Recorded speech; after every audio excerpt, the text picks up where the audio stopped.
definiendo la medicina funcional como aquella encargada del tratamiento de todas aquellas personas que tienen sufrimientos, padecen de dolores, han perdido su calidad de vida, de vida.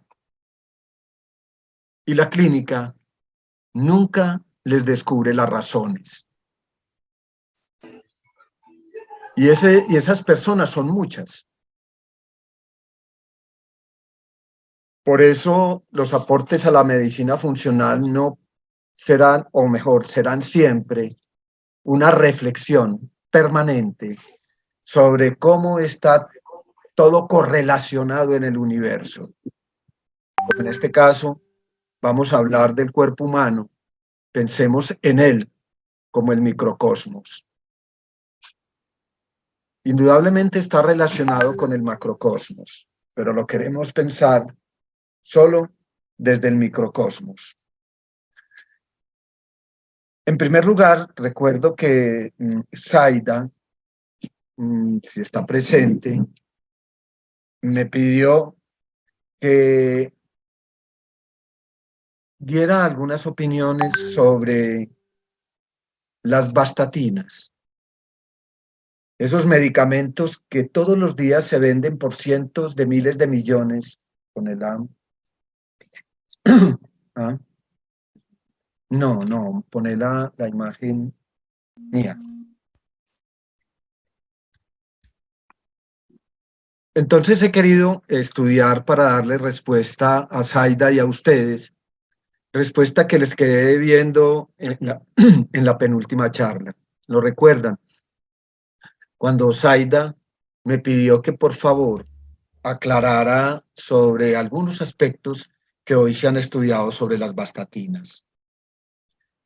Yo pienso que esa respuesta cabe dentro de un título que podríamos llamar la epidemia de las estatinas. Para nosotros abordar el tema de las bastatinas, necesariamente tenemos que abordar el tema del colesterol.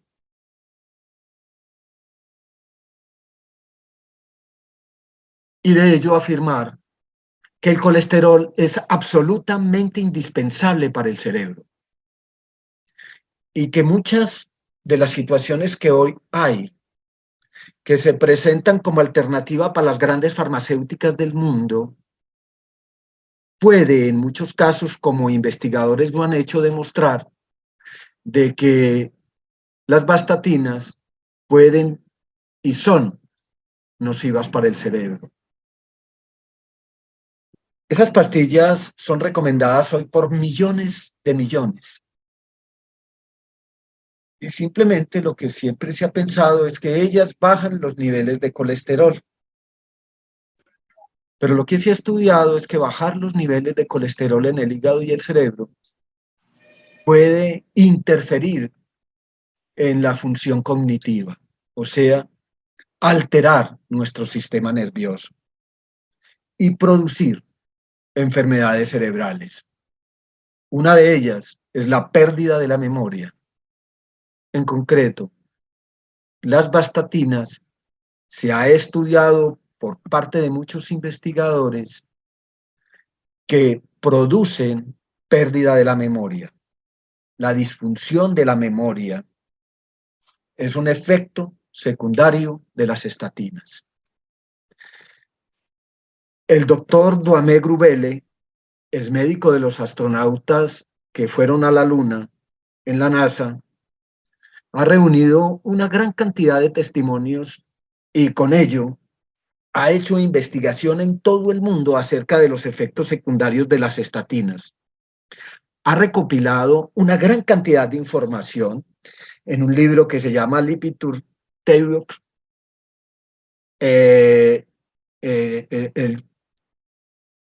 Yo lo traduzco así, como cuando perdemos los lípidos, perdemos la memoria. Ese es un libro que escribió uno de los directores médicos, que incluso se le ha llamado así, el médico de los astronautas, que es el doctor Dumen Graville. En el año 2012, la FDA indicó en uno de sus artículos que las estatinas pueden tener efectos secundarios sobre la memoria y producir confusión. En los estudios realizados por la Sociedad Médica de los Estados Unidos y publicado en los archivos de la Internacional Medicina en el 2012, se demostró que las mujeres que tomaban vastatinas tienen un 50% más de riesgo de desarrollar diabetes. Están hablando de la diabetes. El Instituto Tecnológico de Massachusetts, un instituto que se ha definido en la mayoría de las revistas y los libros científicos como el MIT. En el año 2009, Stephanie Wells, una investigadora, escribió un ensayo que explica claramente los efectos intrínsecos en la administración prolongada de estatinas y en dietas bajas en colesterol. Y concluyó que esas dietas bajas en colesterol y la utilización de vastatinas puede producir Alzheimer.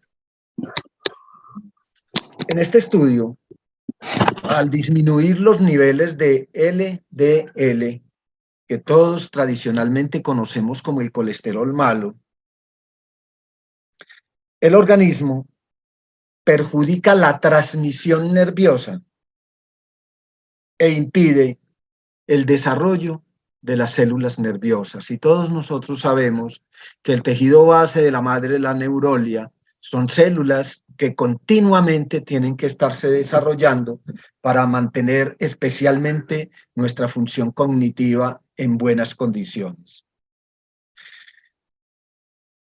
Hay estudios que demuestran que hay un vínculo directo entre el ataque a la máquina del cuerpo que produce el colesterol, que es el ataque al hígado, porque realmente las vastatinas lo que hacen es disminuir los niveles de LDL y de muchos, porque es que no es solamente LDL, también con las vastatinas se ven perjudicados algunas vitaminas que son liposolubles. Y hoy se ha estudiado, por ejemplo, cómo el efecto de las vastatinas disminuye las defensas, y no solamente las defensas, sino también la acción de los antioxidantes.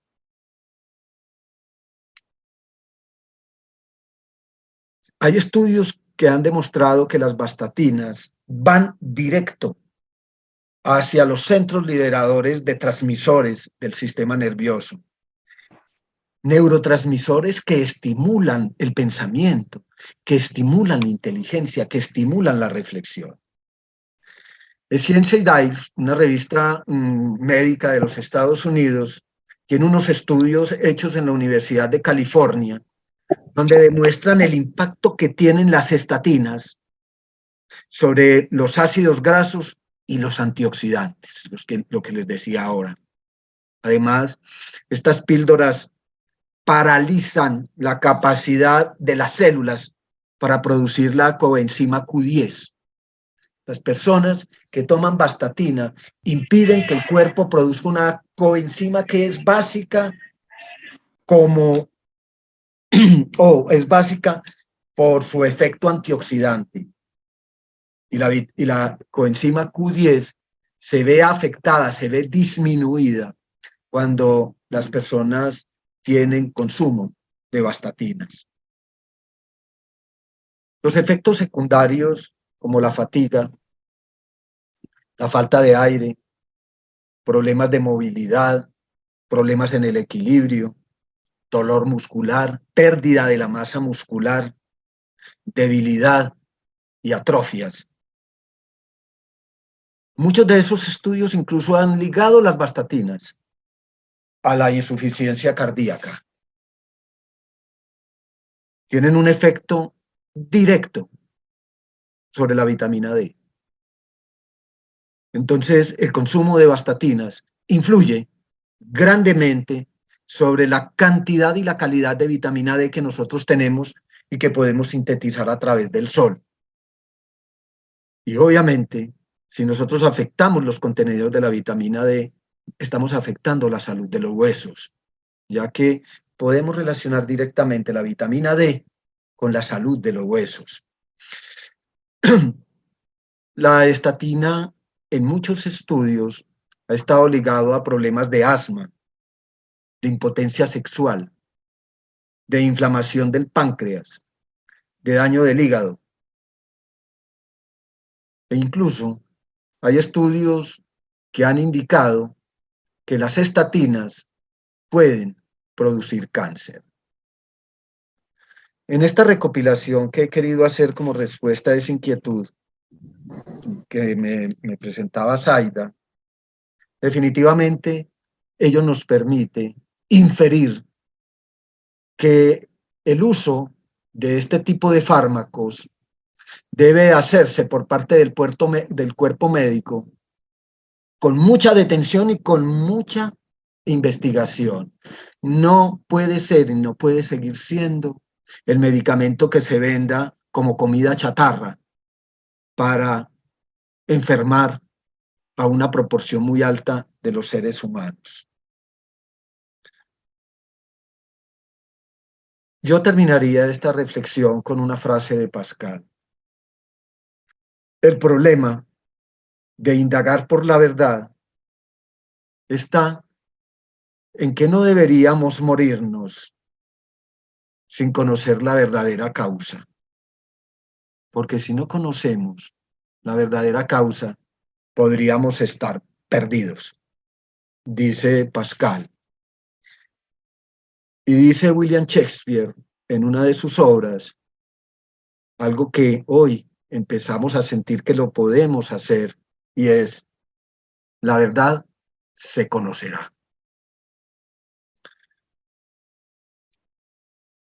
Les había comentado que quería dividir esta charla en dos partes. La primera era respondiéndole esa inquietud de Zaida sobre las consecuencias, los efectos secundarios, los estudios que se han hecho para que las personas tengamos mayor precaución en la utilización de este tipo de fármacos, que no tengo ninguna duda, obedecen como tantos otros, no todos, porque yo no tengo ninguna duda de que, por ejemplo, la medicina alopática es excelente en materias como cuando usted se accidenta, cuando usted requiere cuidados especiales, incluso cuando requiere de cuidados intensivos, y finalmente cuando requiere de cirugías.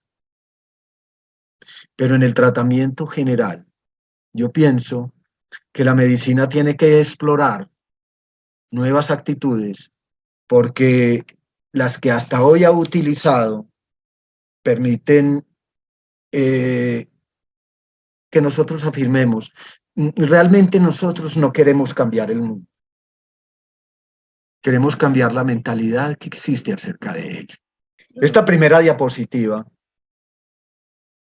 quisiera, por un trabajo que quiero realizar para Multialoe, se convierta como en la presentación siempre de los trabajos que quiero compartir con ustedes a través de YouTube. Trabajos muy cortos. El de hoy es, digamos, un preliminar que no tiene el movimiento que queremos darle, como se lo vamos a dar incluso a esta imagen que ustedes están viendo. Yo le he propuesto a este muchacho que nos ayuda a nosotros en lo creativo, que le demos un poquito de movimiento y de musicalidad a esta imagen que ustedes tienen al frente, como parte de hacer un trabajo que a todos nos deje satisfechos, especialmente a todos ustedes. Hoy quisiera hablarles a ustedes del sistema inflamativo y continuar todo el trabajo que vengo realizando de mis lecturas para complementar un aporte a la medicina funcional. Antes nosotros habíamos inferido una teoría sobre la inflamación. Decíamos que La inflamación era una respuesta del sistema inmune a un daño del organismo, que ese daño se podía producir por algo mecánico, algo infeccioso, algo químico, algo físico, incluso algo electromagnético.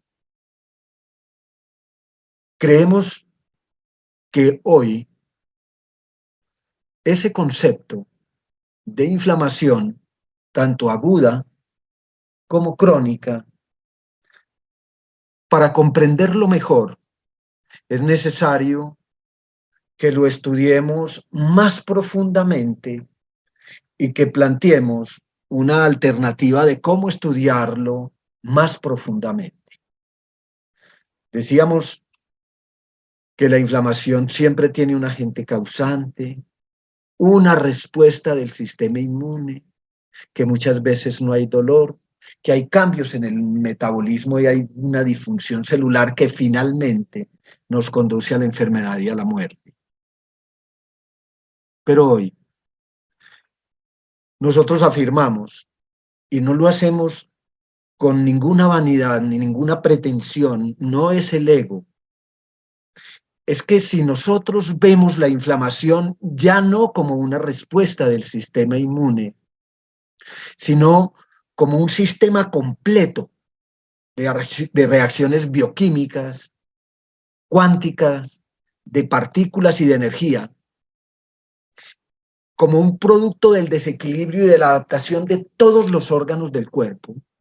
O sea, que así como hablamos de sistema nervioso, sistema sanguíneo, sistema inmunológico, sistema endocrino, sistema exocrino, sistema excretor, así como hablamos de esos sistemas, nosotros hoy en fisiología o en medicina funcional debemos de hablar de la inflamación como un sistema tan complejo como el sistema nervioso, tan complejo como el sistema digestivo. Y ese complejo o esa formación tan compleja de este sistema, que se llama el sistema de inflamación. De aquí en adelante no vamos a decir que la inflamación es producto del efecto que el sistema inmune tiene sobre todos los órganos, no, es un sistema completo. Y en primer lugar, ese sistema completo tiene que tener en cuenta el sistema digestivo. En el primer lugar. Posteriormente, él está relacionado con el sistema inmune, con el sistema linfático, con el sistema sanguíneo, con el sistema endocrino y exocrino, con el sistema excretor, con el sistema nervioso, con la piel y con el sistema óseo. Pero el primer lugar, que es el que yo hoy quiero invitarlos a que reflexionemos todos nosotros, el primer lugar de la inflamación se presenta por la actividad, por la manera como nosotros, como seres vivos, utilizamos nuestro sistema digestivo.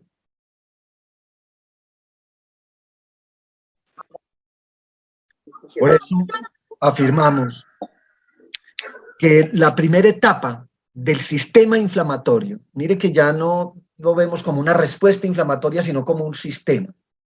La primera etapa de ese sistema inflamatorio se produce en el sistema digestivo. Lo vamos a llamar sistema inflamativo intrínseco y empieza con nuestra digestión. Lo que comemos. Muchas veces nosotros no nos hemos dado cuenta, pero en la consideración, por ejemplo, de muchos de los efectos que tiene esta primera etapa del sistema inflamatorio, se da por parásitos que nosotros inspiramos, que nosotros aspiramos, por parásitos que nosotros tragamos, por parásitos incluso que ingresan a nuestros sistemas por la piel. Por eso, y vuelvo a insistir, que es nuestro sistema digestivo la puerta de entrada a lo que llamamos el sistema inflamativo. Para que podamos entender este concepto, definamos muy brevemente qué es la digestión. Primero, es un proceso. Por ese proceso, todo nuestro aparato gastrointestinal recupera los nutrientes de nuestro alimento y transforma los residuos de esos mismos alimentos y de las bebidas que nosotros comemos y bebemos. Ese proceso de nosotros comer y beber tiene una duración de 6 a 8 horas. Es decir, en 6 u 8 horas, el alimento o la bebida que nosotros hemos ingerido pasa por todo nuestro sistema digestivo. Y allí se realiza una digestión que es física y una digestión que es química. Y simplemente esa digestión lo único que hace es preparar la absorción. Nosotros lo que hacemos cuando comemos es que realizamos una actividad que empieza en nuestra boca, tragando el alimento, o incluso muchas veces consumiendo partículas inconscientemente. Vuelvo y les insisto que nosotros muchos de los parásitos los inspiramos, los aspiramos. ¿Sí? Ese proceso que se realiza en distintas partes de nuestro organismo, y yo he elaborado esta imagen para que ustedes miren cómo a lo largo del tracto gastrointestinal, después de estas dos columnas que nosotros vemos, en donde básicamente lo que queremos es esquematizar lo que es el sistema del intestino delgado y el intestino grueso, nosotros observamos ahí que en nuestro intestino, en diferentes partes, se absorben esos elementos que vemos ahí: el hierro, el calcio y el magnesio. Explicarles hoy la importancia que tienen estos tres oligoelementos en nuestra alimentación, o estos tres elementos dentro de nuestra alimentación, es supremamente simple. Son indispensables. Nosotros necesitamos hierro, necesitamos calcio y necesitamos magnesio. Y como esta actividad se desarrolla en la primera parte del intestino, no en la última parte del intestino, no en el intestino grueso, se realiza en el duodeno y se realiza por acciones de las enzimas y de muchas enzimas. Allí convergen enzimas que se producen en el páncreas, que se producen en el hígado, que se produjeron en la boca, que se produjeron en el estómago, para que el organismo pueda tomar estos tres elementos que son súper fundamentales. Habrá una oportunidad en donde yo les pueda hablar sobre la importancia que tiene el magnesio, por ejemplo, en nuestra alimentación. Como muchos de los problemas que hoy tenemos, que tienen que ver incluso con nuestros temas digestivos, con nuestros temas musculares, circulatorios, nerviosos, etcétera, dependen del magnesio. Más adelante en el intestino, nosotros realizamos la absorción de la glucosa, la galactosa, la fructosa y los azúcares. Y aquí cobra gran importancia cómo nosotros, cuando consumimos alimento y, por ejemplo, no ingerimos una fibra no absorbible, una fibra que simplemente lo que hace es un relleno del intestino para efecto de impulsar, de mezclarse con ese moco que ya se ha producido y en el cual van todos los nutrientes. Por ejemplo, para disminuir los niveles de glucosa, de galactosa y de fructosa que van a la sangre. Las vitaminas hidrosolubles, una de las más importantes son las vitaminas del complejo B. O sea, la tiamina, la riboflavina, la piridoxina, el ácido fólico, el ácido cianocobalamínico, etcétera, todos esos ácidos, la vitamina B1, B2, B6, B12, etcétera. Esas son las vitaminas hidrosolubles. Y esas vitaminas, mírenlo cómo se absorben en las primeras partes del intestino. Luego, las proteínas. Y luego ven ustedes las vitaminas A, D, E y K. Estas vitaminas son liposolubles.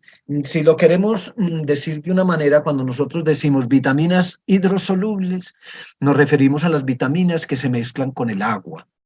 Y cuando decimos las vitaminas A, D, E y K, estamos diciendo las vitaminas que se mezclan con las grasas.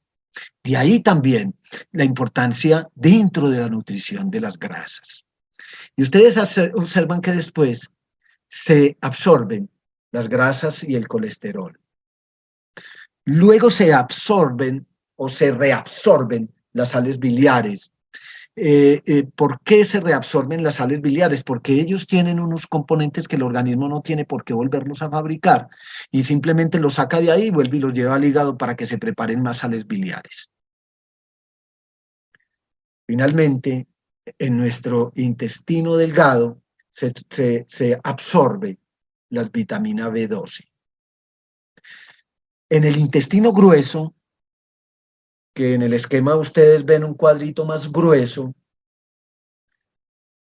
se absorben el sodio y el potasio.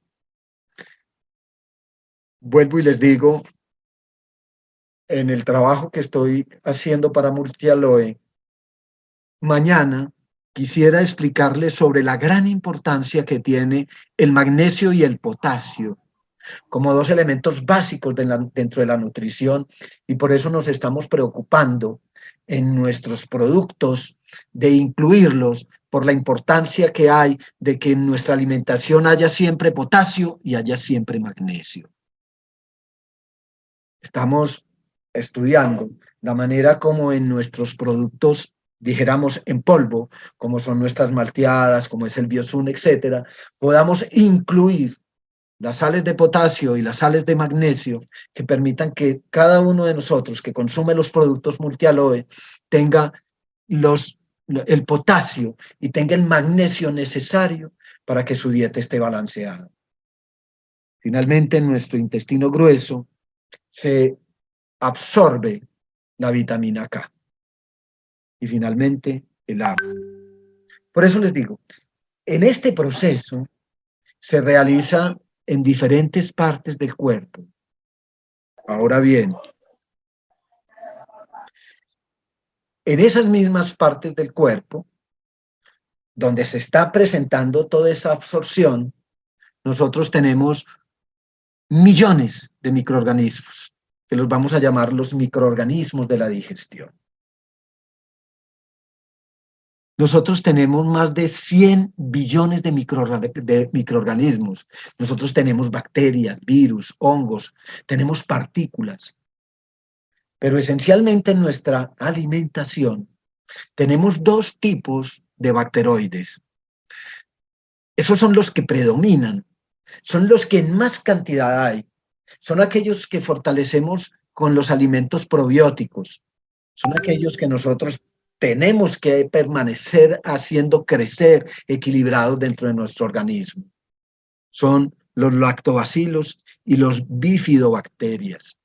Esos dos que nosotros también, incluso los lactobacilos, nosotros hoy los hemos incluido como en nuestras fibras prebióticas. Están presentes en nuestros productos, están presentes en el aloe vera, están presentes en el Biosun, porque sabemos la importancia que tienen los microorganismos en la digestión. Continuando con el tema, ¿qué son los prebióticos y los probióticos? Nosotros decimos que todos los alimentos funcionales de Multialoe, que tienen esos ingredientes que no son digeribles y que son utilizados por la flora intestinal, esos son prebióticos. Y nuestros productos como el aloe vera, como el Biosun y como algunos té contienen estos probióticos. La malteada contiene estos probióticos para efecto de que nuestra salud digestiva esté permanentemente nutrida de probióticos, para que nuestra flora intestinal permanezca como un recurso para nosotros mantenernos con salud. Precisamente, cuando a través de cientos de procesos nosotros llegamos a un problema que es muy común y es el síndrome de la mala absorción,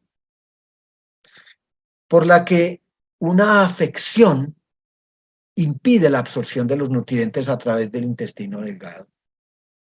Y esa afección generalmente se presenta como una primaria inflamación. El organismo muchas veces, y en ese primer puente, y por eso ahí es donde empiezan nuestras defensas, cuando vamos a poner un caso, hoy la población entre 14 años y 40 años consume la cantidad de antiácidos, y ustedes pueden estudiarlo en las estadísticas que son por millones. Es decir, las ventas de las industrias farmacéuticas de antiácidos son una cosa de locos, son millones y millones de dólares. ¿Qué quiere decir eso? Que cuando nosotros estamos consumiendo los alimentos, las condiciones en las cuales se están recibiendo los alimentos en el estómago no tienen la calidad clorhídrica, no tienen la cantidad de un ácido fundamental para la digestión, que es el ácido clorhídrico. ¿Por qué? Porque yo he tomado antiácidos. Y de esa manera, muchos alimentos que requieren para poderse impartir, para, para que, digamos, una proteína, nosotros la podamos partir en 10, 15 partes. Una proteína, por ejemplo, pensemos en una tan grande como el colágeno, que nosotros no la hidrolicemos en el estómago, pues necesariamente va a pasar tan entera que si tenemos problemas de mala absorción no vamos a absorber el colágeno. Tendríamos que remitirle esa función a otras de las barreras que más adelante vamos a explicar, porque decíamos, si bien estamos explicando solamente la primera parte del sistema inflamativo, y cuando uno, por efecto de antiácidos, consume alimentos que tienen que ser desdoblados en el estómago, en los procesos siguientes de la digestión, el organismo puede interpretarlos como elementos extraños. Son elementos extraños porque el organismo no los reconoce. No los reconoce porque cuando uno no desdobla una proteína, cuando uno no la separa en sus diferentes aminoácidos, el cuerpo muchas veces no la reconoce, y cuando no la reconoce le inflama, porque el mecanismo de inflamación es un mecanismo de separación para poder defender el organismo.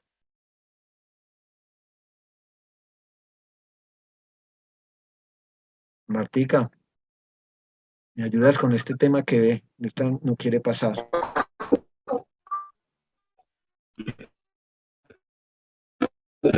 Problemas técnicos. Otro elemento que es bien importante son los parásitos. Les insisto, los parásitos son frecuentes en todo el mundo. No quiere decir que esto es exclusivamente de los países tropicales. Y mucha parte de los parásitos se transmiten por inspiración, por aspiración, porque nosotros los aspiramos, porque nosotros en el aire tragamos los huevos cuando caminamos por el campo, cuando caminamos por las ciudades, cuando vamos por los basureros, cuando vamos en los buses, etcétera. Muchas veces nosotros estamos en contacto con los parásitos por la piel. Esos parásitos que ingresan a nuestro organismo, que son de tres tipos: los protozoarios, los helmintos y los ectoparásitos. Nosotros sabemos hoy, por ejemplo, de los grandes problemas que generan las garrapatas, no solamente en los seres humanos. Yo recuerdo al doctor Luis Eduardo, se me fue el apellido, profesor de la Universidad Católica del Oriente y trabajador del Laboratorio Departamental de Salud Pública de Antioquia, que él descubrió incluso en Granada, Antioquia, una enfermedad diferente, producida por las garrapatas. De hecho, me hace mencionar a aquellas personas con tanto respeto y con tanto recuerdo, Eduardo ya murió, que, que, que su trabajo fue una gran contribución a la humanidad, así como el trabajo del doctor Luis Carlos Burgos, como el trabajo del doctor Patarroyo, como el trabajo del doctor Francisco Lopera, que han hecho por su trabajo académico, por su trabajo investigativo, aportes a la medicina no solamente nacional, sino aportes a la medicina mundial. Bueno, volviendo nuevamente, uno de los de los temas que nosotros tenemos que tener en cuenta en los procesos de inflamación que se inician en nuestro sistema digestivo son los parásitos. Los parásitos, vuelvo y le repito, la mayoría de los protozoos, ¿cuántos protozoos nosotros tenemos en la parasitología? Me parece que son 60. Después se los contaría y les digo cuántos son, pero son como 60 que reciben distintos nombres, y nosotros dentro de la entamoeba, no es solamente la histolítica, hay como 4 o 5 entamoebas que se han estudiado y que todas hacen parte de las aguas, de los lagos, de los sistemas de acueducto, etcétera, etcétera, porque por ingestión es que nosotros podemos recibir, por ejemplo, protozoarios como la ameba. El mintos como el ascaris, como las lombrices planas, como las lombrices redondas, como los gusanos, o ectoparásitos como las garrapatas, etcétera, que hacen parte de esos primeros elementos que en el organismo, cuando hay un parásito en nuestro sistema digestivo, el organismo utiliza todos los mecanismos que tiene para inflamar y poder separar esos parásitos, porque el organismo reconoce en los parásitos algo que es diferente y lo reconoce por genética. Cuando nosotros estamos padeciendo de problemas de la flora intestinal, o cuando nuestra flora intestinal está dañada o se empieza a dañar, nosotros empezamos a presentar problemas como la mala digestión, la diarrea frecuente, la hinchazón del abdomen, los eructos, el estreñimiento, las heces con mal olor, cólicos intestinales. Esas son señales que nos están mostrando que el proceso inflamativo, que nuestra flora intestinal se está dañando y ese balance está favoreciendo procesos inflamativos, con la consiguiente producción de prostaglandinas de todos los tipos, de la 1 a la 4, prostaglandina 1, 2, 3 y 4, con los diferentes cofactores que hoy han estudiado en las proteínas que producen procesos o que generan procesos inflamatorios a nivel de nuestro intestino. Lo cierto es que la flora intestinal, los defectos en nuestra flora intestinal, nosotros los encontramos cuando tenemos estos síntomas. Y vamos a preocuparnos en Multialoe porque los productos nuestros contengan todos los elementos que fortalezcan la flora intestinal de quien consume nuestros productos. Esa flora intestinal, del tema médico-funcional, no solamente es nutricional, es protectora y es activadora inmunológica. Es un mensaje al sistema inmunológico. ¿Por qué? No hay sistemas, como yo les decía al principio, en el macrocosmos o en el microcosmos que no estén relacionados.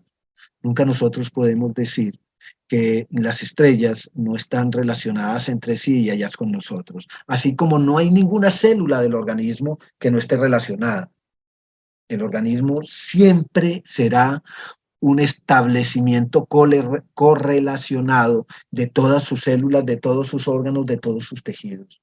No es posible que nosotros digamos el cerebro y él funciona solo. No, el organismo siempre funciona como una totalidad. He puesto la enfermedad celíaca porque dentro de la introducción del proceso inflamativo, esta es una de las más claras afectaciones del sistema, dijéramos, del sistema digestivo. Enfermedad celíaca se les voy a decir de esta manera. Todo el revestimiento del intestino por donde se presenta la absorción se empieza a ver disminuido. Todos esos vellitos que ustedes están viendo ahí se empiezan a ver disminuidos y se vuelven planos como están al frente. Miren lo que aquí en esta parte son todos grandecitos, como si fueran unas paleticas. Y en el otro lado no son como paleticas, sino simplemente como las últimas partes. Es simplemente que las microvillosidades intestinales se empiezan a erosionar, se empiezan a perder. Yo hago la analogía de yo tener las manos que tienen falange, falangina y falangeta, que yo pierda la falangeta y la falangina, y solamente me quedé con la falange. Eso es lo mismo que se presenta en el intestino con la enfermedad celíaca. Y cuando en la enfermedad celíaca yo empiezo a perder las microvellosidades, pierdo el contacto de los alimentos, que por ahí es por donde se absorben. Entonces yo lo que estoy perdiendo es la capacidad de absorción. Y entonces si yo pierdo la capacidad de absorción, muchos de los alimentos que necesito no me van a llegar a la economía. Y por eso voy a tener deficiencia de magnesio, voy a tener deficiencia de hierro, voy a tener deficiencia de aminoácidos, voy a tener deficiencia de grasas.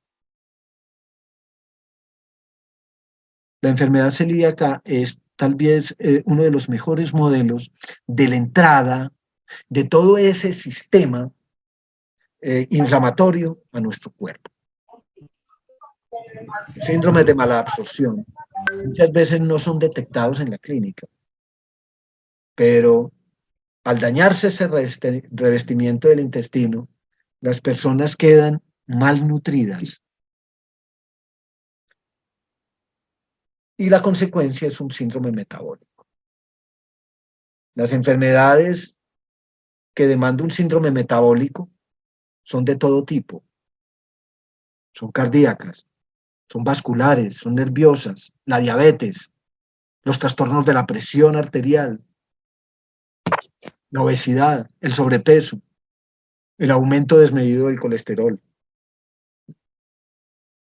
O sea, cuando nosotros ingresamos al síndrome metabólico, lo que estamos perdiendo es la capacidad de unos nutrientes que son los que controlan estas enfermedades.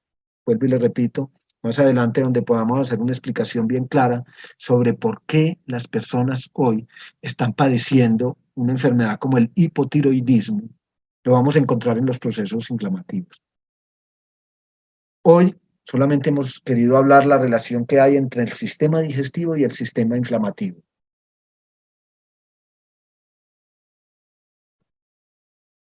Otro de los problemas grandes de la inflamación que se presenta en nuestro sistema digestivo es la resistencia a la insulina. ¿Qué es la resistencia a la insulina? Y miren esa imagen que les pongo, que no es al azar. Muchas de las personas que tienen estos problemas, esas verruguitas, en muchos casos tienen resistencia a la insulina. ¿Por qué? Porque es que la insulina es una hormona que se produce en el páncreas, pero que se necesita en los millones de células que nosotros tenemos en el cuerpo, incluyendo las células de los huesos. Todas las células, las nerviosas, las vasculares, las linfáticas, todas las células necesitan insulina. ¿Por qué? Porque las células tienen adentro una estructurita que se llama mitocondria. ¿Y saben qué hace la mitocondria? Tomar el oxígeno. Con el oxígeno, producir en el ciclo de Krebs, en un ciclo de transformación de los alimentos, energía. ¿Qué ocurre cuando nosotros tenemos una resistencia a la insulina? Es que nuestras células no reciben la insulina. Es como si la insulina fuera una llave que abre una puerta que hay en cada una de las células de nuestro cuerpo. Y que esa llave no sirva. Eso es resistencia a la insulina. Que la insulina va a abrir la célula para ingresar el oxígeno, para ingresar los nutrientes, para ingresar las azúcares, para ingresar los aminoácidos, y esa llave no sirve, esa llave no funciona. Entonces, si esa llave no funciona, nosotros no tenemos energía.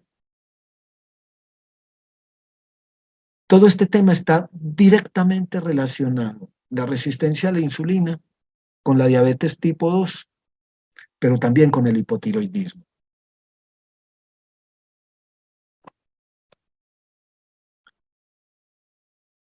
Los factores de riesgo de esa resistencia a la insulina son el sobrepeso, la obesidad, pero los factores de encadenantes son el alcoholismo, el fumar, la falta de ejercicio y los desórdenes en la dieta. Seguimos insistiendo en el sistema inflamatorio.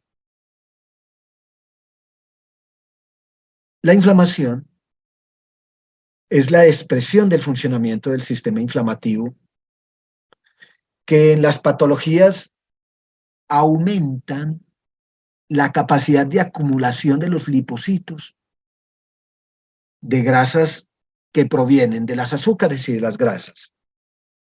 Mire, dicho de esta manera, cuando uno ve un gordito en cualquier parte, casi que puede afirmar que está inflamado. ¿Por qué? Porque un gordito es aquella persona cuyo tejido adiposo, el tejido adiposo son unas células que uno tiene debajo de la piel. El tejido adiposo no solamente aumenta de tamaño, sino también aumenta de número.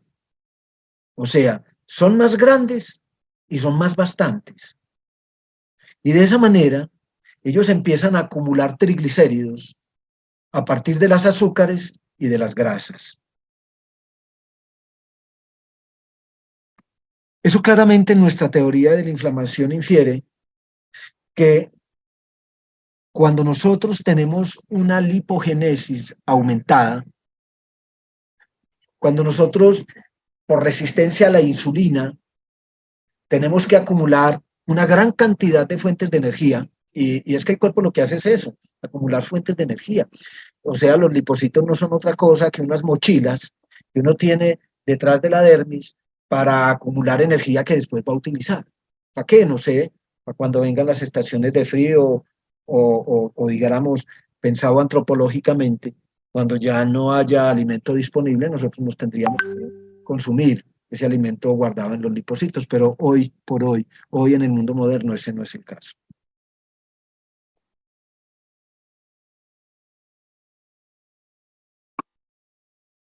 En este esfuerzo, y les cuento, esto es un esfuerzo académico, cuando nosotros vemos, por ejemplo, la enfermedad de Crohn, cuando vemos la enfermedad celíaca, cuando vemos el síndrome de mala absorción, por mencionar algunas de esas enfermedades, nosotros lo que empezamos a observar en el cuerpo es que dentro de los intestinos y en aquel intersticio que está llevando hacia la sangre, se empiezan a acumular humores. Y esos humores empiezan a desequilibrar los contenidos del organismo. O sea, empiezan a desequilibrar el organismo. Como la palabra de los humores no es un tema mío, es un tema de toda la medicina desde siempre, hemos recurrido entonces inicialmente a la teoría empedocliana, pero siendo mucho más claros a la teoría de los humores de Hipócrates. Los 4 humores hipocráticos, que son la sangre, la flema, la bilis amarilla y la bilis negra, que yo les quiero explicar en este cuadrito. Las personas que tienen bilis negra, como lo entendía Hipócrates en la antigua medicina griega, que está contenido en uno de los 53 libros del Corpus Hipocrático. De hecho, los que hemos estudiado historia de la medicina, entendemos que Hipócrates ni siquiera era un señor. Hipócrates era una escuela, como Murtialo es una escuela. Y esa escuela hipocrática entendía que quienes tenían la bilis negra eran personas que eran inquietas, inestables,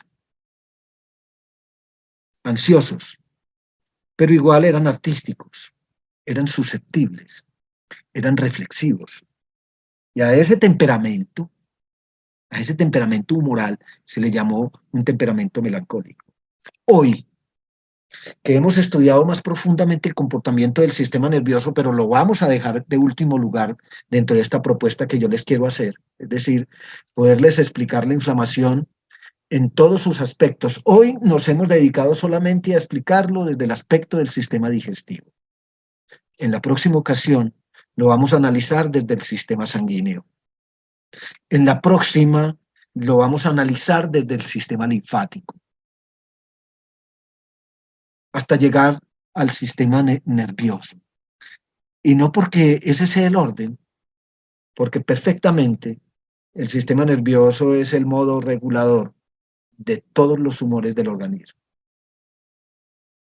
Hoy, cuando se ha estudiado, por ejemplo, más claramente que existen personas que son simpático-miméticas, que el doctor Frank Suárez los llamaba de temperamento ansioso. Personas a quienes, por ejemplo, les hace mucho más daño la carne que a los que son parasimpáticos. Porque los que son parasimpáticos, según esta teoría de los cuatro humores, son más bien los flemáticos. Hoy, cuando estudiamos desde el sistema nervioso, las personas que son simpáticas, que el sistema nervioso autónomo que predomina es el sistema simpático, que son personas que tienen una circulación muy grande de cortisol, que son personas incluso que tienen unas dificultades muy grandes con neurotransmisores como la dopamina y la serotonina, etcétera, etcétera. Porque todos tenemos tipos de temperamento, ¿sí? Yo, ¿a dónde quiero llegar en el postulado de esta tesis que tengo y que estoy compartiendo con ustedes, que es la inflamación como sistema? Es un sistema. Ello me ha conducido a esa reflexión de la medicina hipocrática. Es decir, tenemos que volver nuevamente a ver el ser humano como una totalidad.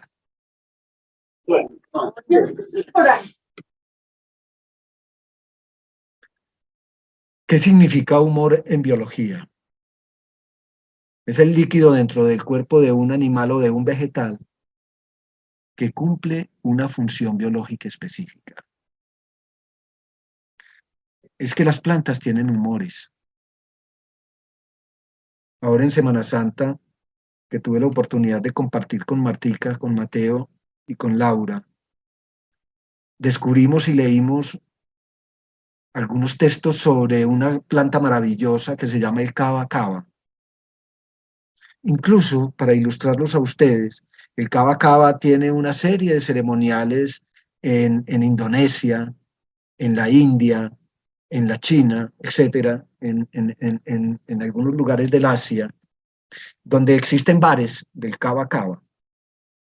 Y como teníamos la oportunidad de tener la planta, y esa planta estar cotejándola con otra planta maravillosa que encontramos en el medio que se llama la Santa María, porque son distintas plantas, el cava cava y la Santa María, nos encontrábamos con que ellas gozan en el conocimiento popular, en el conocimiento ancestral, de ser antiinflamatorias, de ser desinflamatorias, plantas que están relacionadas con los procesos inflamatorios, incluso hacen parte de las pócimas cuando a uno lo muerde una serpiente. Y por eso nosotros decíamos cómo volvemos a los humores, volvemos nuevamente a entender que en muchas plantas existen esos espíritus de humor, porque es un líquido que está dentro de los vegetales. Y uno como no puede afirmar que un polifenol, por mencionarles uno de los compuestos que tienen, una de las muchas plantas que existen, es un humor, porque es un líquido. Yo ponía un ejemplo hoy tratando de ilustrar lo que es un humor dentro de la medicina hipocrática. Cuando uno tiene un humor que es la bilis negra en exceso, contrae una enfermedad que se llama la melancolía. Cuando una persona tiene melancolía, dicen los hipocráticos, le da por tener pensamientos suicidas o pensamientos homicidas. Las personas de bilis negra son personas que a veces les da por matar a los otros. Son personas que tienen una sensación constante de tristeza, de desesperación, Son personas con problemas de salud física y de salud mental. Les da trabajo o tienen problemas en el trabajo, tienen problemas en las relaciones personales. Incluso los hipocráticos decían que la bilis negra, las propiedades que tiene son el frío y la sequedad. Yo que les dijera, a veces cuando uno transita y yo con respecto pues, al paisaje ya tengo una idea muy clara, y es que un verdadero viaje no es descubrir nuevos paisajes, es acercarse a los mismos paisajes con ojos nuevos, con otra forma de ver el mundo. Hasta ahí estamos hablando del primer componente del sistema inflamativo. El segundo componente es el sistema sanguíneo. ¿Por qué? Porque es el sistema cardiovascular, el transportador de todas las sustancias, de los nutrientes, de las vitaminas, de los azúcares, de las proteínas, de las grasas, de las hormonas, de las enzimas, de las toxinas, de las sustancias ácidas y de las alcalinas, de los tóxicos, de la energía y de las partículas. Pero este segundo tema, yo lo quiero compartir con ustedes en una próxima oportunidad. Por hoy, el tema que yo les había traído con respecto al aporte que nosotros queremos hacer a la medicina funcional desde la teoría de la inflamación, lo quiero dejar ahí. Por lo demás, les quiero mostrar a ustedes, y esto porque ya queda en la memoria, una serie de productos que nosotros hemos diseñado para ustedes, que indudablemente en nuestros registros sanitarios hoy descansan en una sola fórmula, pero que más adelante, si nosotros vemos la necesidad de incluirle muchas de las cosas que estamos estudiando, se los vamos a proponer a ustedes. Se los proponemos por una sola razón. Cuando toda la fuerza la hacemos en familia, y se los puedo decir por la constante que se presenta en la manera como nosotros construimos este proyecto, cuando me dicen que yo soy el fundador de este proyecto, eso no es verdad. Aquí fundadores somos toda la familia y cada uno de los que aquí estamos, de esas 59 participantes que hoy tenemos en esta reunión, cada uno de ustedes ha hecho un aporte a este tema. Y por eso yo considero que Multialoe es una empresa casi que emblemática.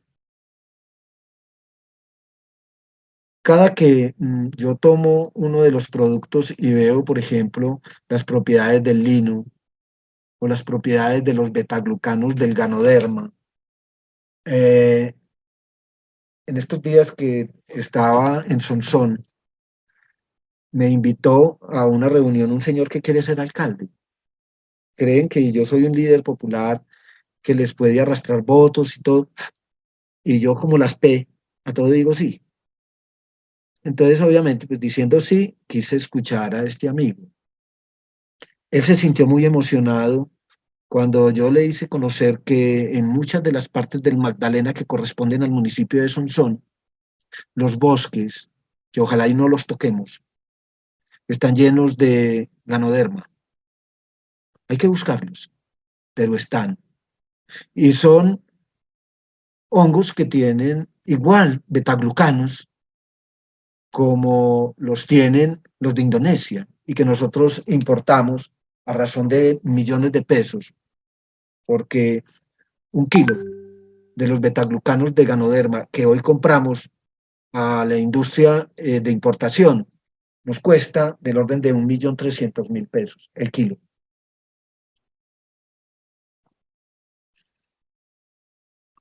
El germen del trigo. La bebida nutracéutica nuestra por excelente es el aloe vera. Pienso que si con algo hemos nosotros evolucionado como familia y como empresa, ha sido a través del aloe vera. Incluir el aloe vera porque su nombre mismo lo indica, así como hay un salero, como hay un ajicero, hay un alovero, porque hace parte del arsenal de la mesa, del arsenal de la cocina, por todas las propiedades que indudablemente tiene la aloe vera, contando con elementos que acabamos de plantearles a usted. Si nosotros algo tenemos que cuidar para evitar que el sistema inflamativo invada nuestro sistema digestivo, es utilizar las fibras como uno más de los componentes. No estoy diciendo solamente las fibras, ya estuvimos explicando cómo al organismo hay que protegerlo incluso de aquellas recomendaciones permanentes que están dentro de la industria farmacéutica generando un daño enorme a todos los problemas de mala absorción que tenemos hoy en día. Esta molécula del ácido EDTA es básicamente uno de los secuestrantes que nosotros utilizamos dentro del producto aloe para poder capturar dentro de los organismos lo que nosotros llamamos los metales pesados, que están en todo, están en los alimentos, están en las bebidas. Si alguna vez ustedes se inquietan por estudiar la verdadera composición de los alimentos industriales, especialmente lo que llamamos chatarra, se van a dar cuenta de la gran cantidad de componentes relacionados con los metales pesados que tienen este tipo de alimentos que llamamos chatarra.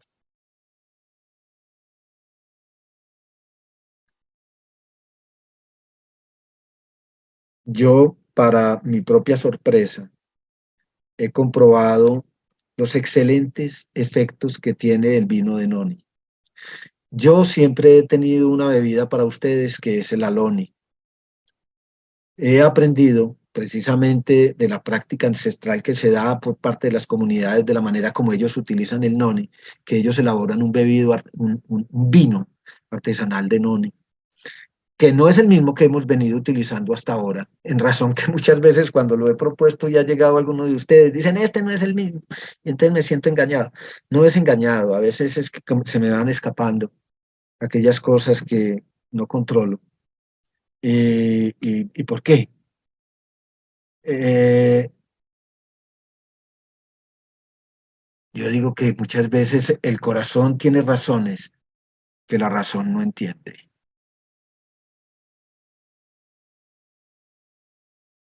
Hoy estudiaba, por ejemplo, del gran beneficio que tienen las uvas, especialmente el revertrol que se extrae de las uvas.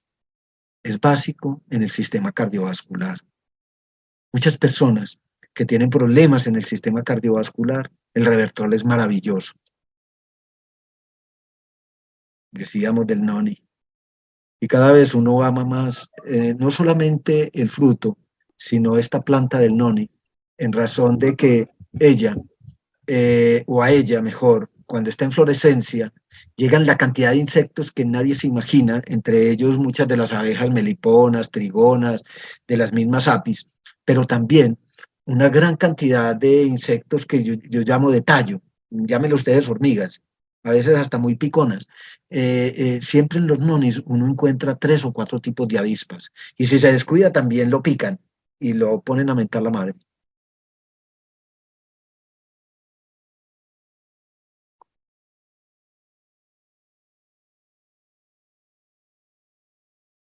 La espirulina. ¿Cuánto tendríamos nosotros que aprender para encontrar verdaderas personas que tengan vocación en el cultivo de este tipo de plantas? Porque de verdad, como antioxidantes y como alimento, las algas verde azul son un banquete maravilloso, precisamente porque no las producimos o las producimos a muy baja escala. El comercio, y con mayor razón el comercio de los últimos 3 años después de la pandemia, nos ha mostrado el crecimiento de valor de estas cosas de una manera incalculable. Una cosa que valía, por decir, 30.000 pesos, hoy vale 200.000 pesos, pero ¿de dónde y por qué? Aquí nada está controlado ya, aquí todo es como el azar, como si fuéramos el azar.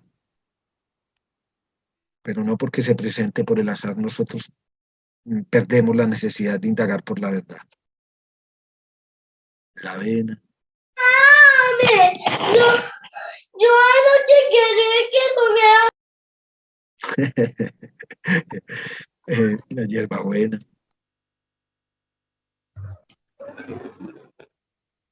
Y he puesto esta diapositiva. Simplemente porque esto hace parte de un desarrollo muy importante que hemos venido haciendo en Multialoe en los últimos días, que es el té herbal de Ken. De paso, si la doctora Alicia está, ya llevo cuatro fórmulas del té dorado, doctora, si usted está. Y créame que nunca me he sentido suficientemente satisfecho para enviarle a usted la prueba, pero nunca me he olvidado de toda la información que usted me ha pasado y del esfuerzo que he procurado hacer en la construcción de ese té dorado. Pero yo quisiera presentarles desde hoy esta línea que lo vamos a llamar el té herbal Ken. ¿Qué es Ken? Es una colonia construida en las orillas del río Nilo para convertirse en la nueva Atlántida, un lugar en el que se enseñaba a los humanos a convertirse en dioses y diosas.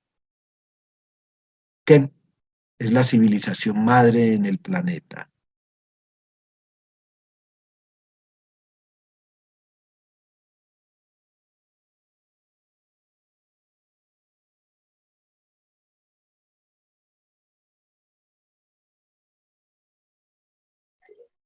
Yo solo les quería presentar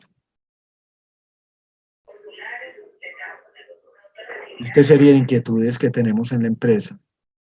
Una, que es del orden académico. Vamos a hacer un esfuerzo por entregarles a ustedes todo el trabajo que hemos venido haciendo desde el punto de vista académico en el aporte que queremos brindar, en este caso, a la medicina, de construir desde el punto de vista teórico, desde el punto de vista investigativo, el sistema inflamativo como un sistema, para efecto de que logremos comprender mejor cómo funciona nuestro cuerpo. Y ello entonces se convertirá en uno de los aportes que Multialoe le quiere dejar no solamente a Colombia, sino a toda la humanidad. Que tengan todos ustedes muy buenas noches.